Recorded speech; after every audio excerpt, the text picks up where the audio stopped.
jurídica de las sociedades, su historia, cómo comenzaron, la problemática de la personalidad jurídica, que para mí es importantísima porque tiene muchísima repercusión, y las grandes distinciones que hay entre los tipos de sociedades, como por ejemplo las sociedades personales y las sociedades de capital.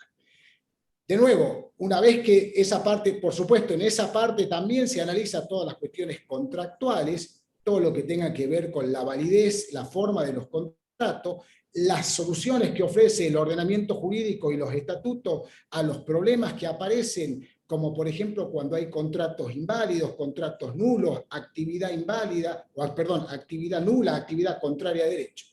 Y en la segunda parte se abordan las cuestiones que tienen que ver con los tipos de sociedades. Y obviamente ahí tenemos tres que son, por una cuestión estadística, las estrellas, que son la sociedad de responsabilidad limitada, la sociedad anónima y la sociedad por acciones simplificadas. Yo añadiría una cuarta, que es de mucho uso en Tucumán, que es la sociedad anómala, que son las sociedades de la sección cuarta, porque la verdad es que estadísticamente las tres primeras más la cuarta se llevan el porcentaje de casi el 99% de la cantidad de sociedades que hay en nuestro medio. Dentro de estas sociedades también yo veía las estadísticas de la IGJ, se nota claramente que la SRL está bajando en su cantidad y que va subiendo la sociedad por acción simplificada y la sociedad anónima. O sea que esos son los ejes temáticos. Las sociedades periféricas como las sociedades en comandita simple, las sociedades de capital e industria, no solo no tienen una participación cuantitativa, sino que yo diría que en el derecho societario actual han perdido la importancia y yo le damos en nuestro programa un lugar muy periférico y muy absolutamente secundario. Estos son los ejes temáticos que nosotros tenemos. ¿Puedo hacer una segunda pregunta Sí, del jurado? No sé. Sí.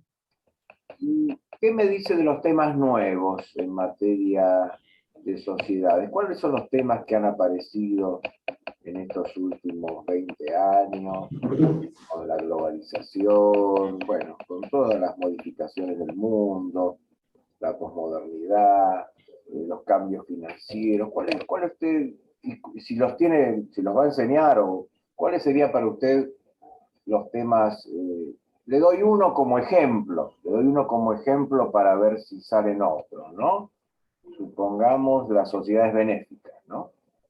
Las sociedades cuyo objetivo principal no es el lucro, sino aportar algo a la comunidad, postergando el interés de ganancia del socio por el objeto social, llamémosle, solidario. Para dar un ejemplo, usted podría hacerme un pequeño raconto, o los temas que le parece que son los nuevos del derecho societario, y también me gustaría ver cómo los piensa trabajar en el programa.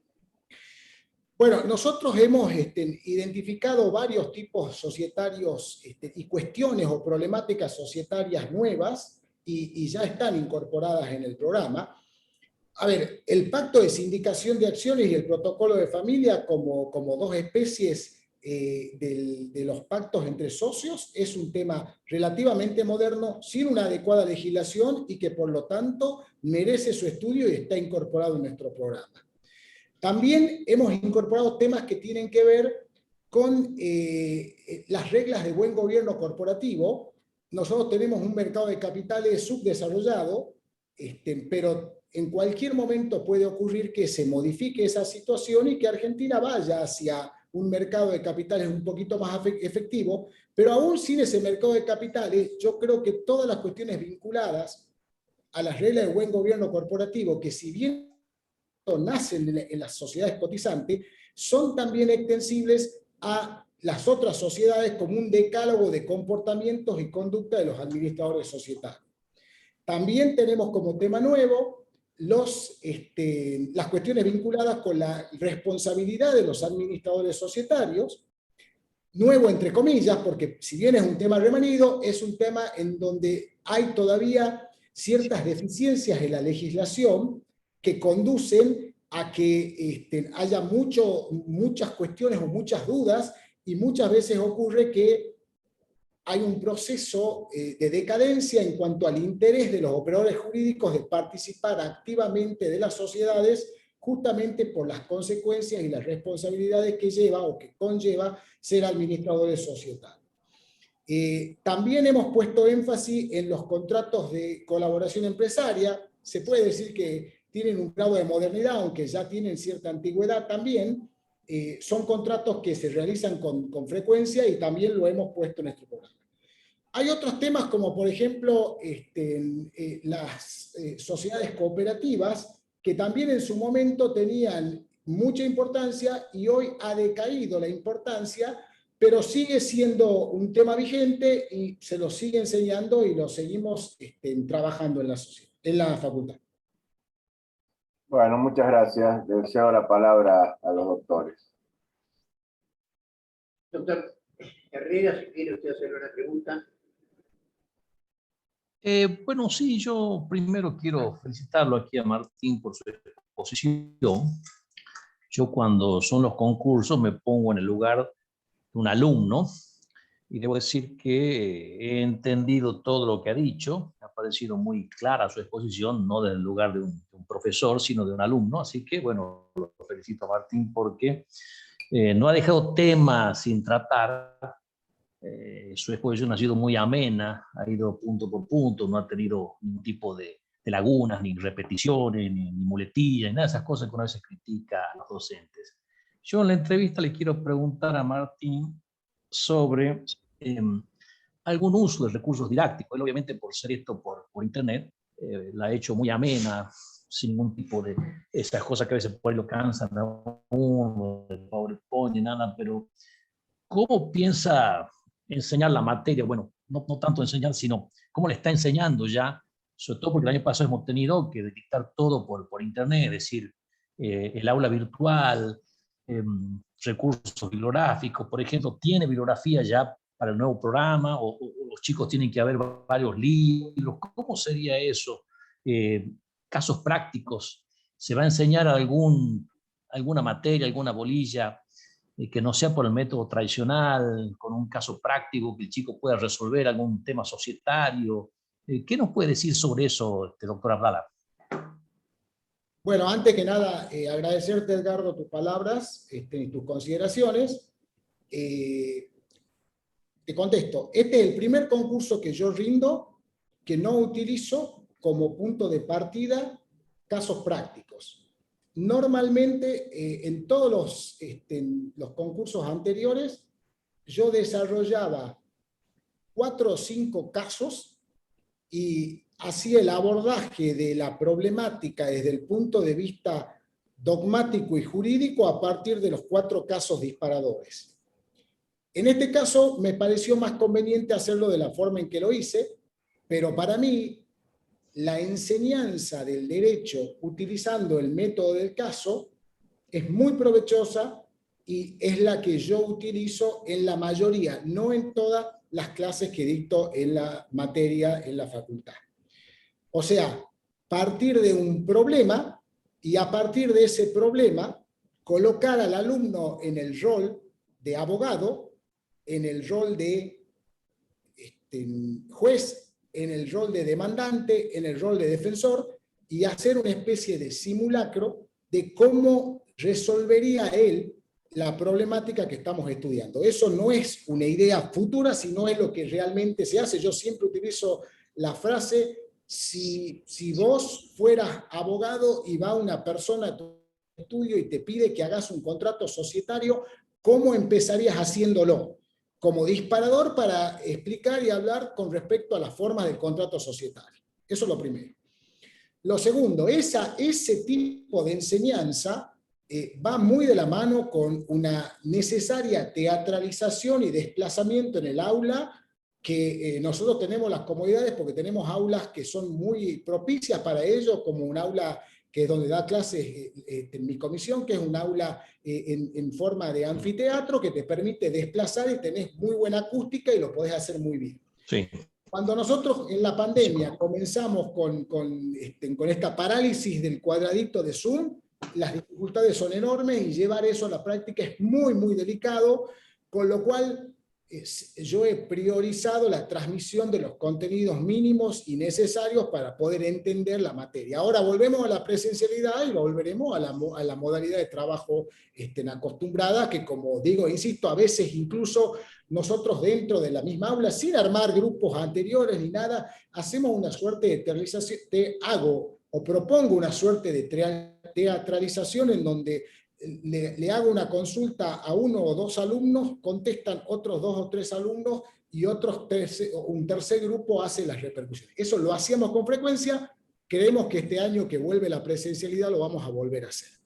El segundo aspecto en cuanto a la bibliografía, nosotros tenemos ya especificada cuál es, no tenemos ningún libro en especial, nosotros hemos hecho un programa que aborda todos los temas en detalle, analítico, por decirlo de alguna manera, porque no solamente da el título, sino que da incluso el desarrollo de cuál es la problemática que en cada tema se aspira a conocer.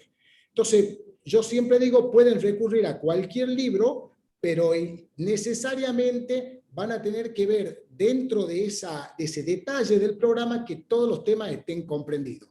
No va a andar bien quien estudie solo la ley comentada, que muchos alumnos caen en la tentación de hacerlo, pero sí puede andar bien alguien que estudie con un libro y que por ahí haya dos o tres temas que no estén en ese libro y lo consulten otro. La bibliografía especializada ya está en el programa y son aproximadamente 10 libros, algunos del propio Ricardo y de Eduardo, también está el libro de Richard, de Vítolo, etcétera, etcétera. Sí, los libros del jurado sería bueno que estén. Sí, están. Perdón, yo antes... De buena política, de buena práctica. Pero están por orden alfabético, no por orden de preferencia. Nosotros antes de cambiar el programa, pedimos los programas de las facultades más populosas de Argentina, de la UBA, de la UCA, de Córdoba, etcétera, no me quiero olvidar ninguna, ¿no es? Y nosotros tomamos y vimos cuál era la bibliografía y cuáles eran los contenidos de otras facultades como para poder hacerlos que impacten también en nuestro programa. Bueno, yo no tengo absolutamente nada que preguntarle. Me pareció un tema que siempre lo tomé como un tema complejo, nunca mereció regulación legal, a lo mejor es utilizado por ciertos sectores de la abogacía que no, pero que no está destinado normalmente ni a la pequeña ni a la mediana empresa, pero tengo que reconocer realmente que este tema que se viene hablando, por lo menos desde que empezamos con Eduardo Fabié, ahí en los congresos, es un tema que tuvo su auge en la década del 70, del 80, y que no había congresos que tratar este tema. Pero tengo que reconocer que esta charla dada por Atlanta lo vuelve a refrescar esos conceptos y sinceramente ha abordado todos los problemas que presenta el complejo tema de la sindicación de acciones, y me hizo recordar mucho a Enrique Butti cuando siempre hablaba de los problemas que suscitaba esto. ¿Qué hace el accionista que vota, que está sindicado, pero que para él no se respete el interés social? Era una pregunta que él tenía sus propias ideas, pero creo que es sustancial, que el doctor Atlano lo ha aclarado con mucha sapiencia. Así que yo no tengo nada para preguntar.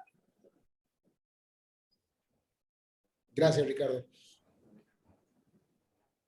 Sí, fue bueno el aporte del derecho español en materia del cumplimiento forzado, porque realmente el gran tema es ese, ¿no? Además de la nulidad de asamblea por incumplimiento del pacto, si funciona o no, el cumplimiento forzado por el accionista.